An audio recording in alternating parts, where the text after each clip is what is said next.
Hello, boys and girls. This is Aunt Fernita. Today's story is called Women Take the Lead. The memory verse is from 1 Peter chapter 2, verse 17. It says, "Show proper respect to everyone. Love the family of believers. Fear God. Honor the emperor." The message is we respect leaders God has placed in authority.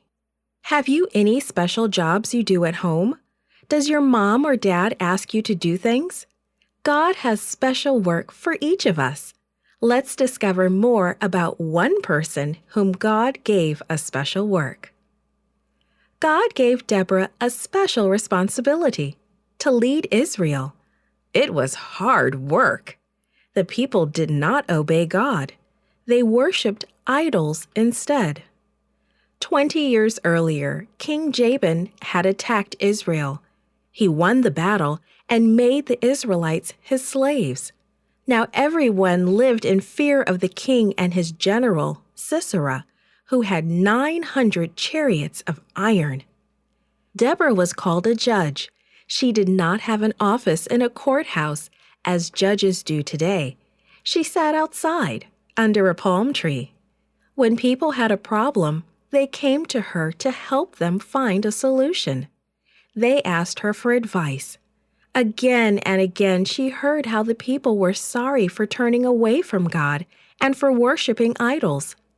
They asked her to teach them to worship the true God. One day, God spoke to Deborah. "I have heard the prayers of my people. I will deliver them from slavery." Deborah listened to God's instructions. She passed on the instructions to Barak, an army commander. God commands you to take 10,000 men to Mount Tabor. He will lead Sisera into your hands. Barak was afraid. He knew how cruel Sisera's army was. They had attacked his town. But Barak respected Deborah. He knew that God spoke through her. "If you will go with me and my army, I will go," Barak replied. When Deborah agreed to go with him, God gave her a second message for Barak. "Because you want me to go with you, you will not have the honor of winning the battle. That victory will go to a woman." Deborah, Barak, and the 10,000 soldiers did very little fighting. As Barak and his men went out to meet Sisera, God intervened.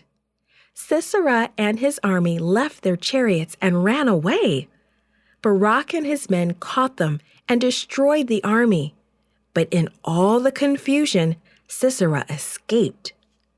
Sisera traveled until he came to Jael's tent. Jael's husband was one of his friends. So Sisera thought he would be safe there for a while.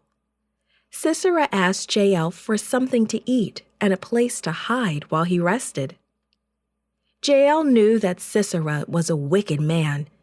While he slept, she killed him. And that is how Deborah's prophecy came true. A woman, Jael, killed Sisera. Barak didn't. God uses a variety of people as leaders in his church, men and women, old and young, rich and poor. Children can be God's leaders too. God will help all who love and follow him to be good leaders. We need to listen to God's chosen leaders so we can learn from their experiences and better understand God's plan for our lives. When God asks us to do something, we want to be ready to obey him.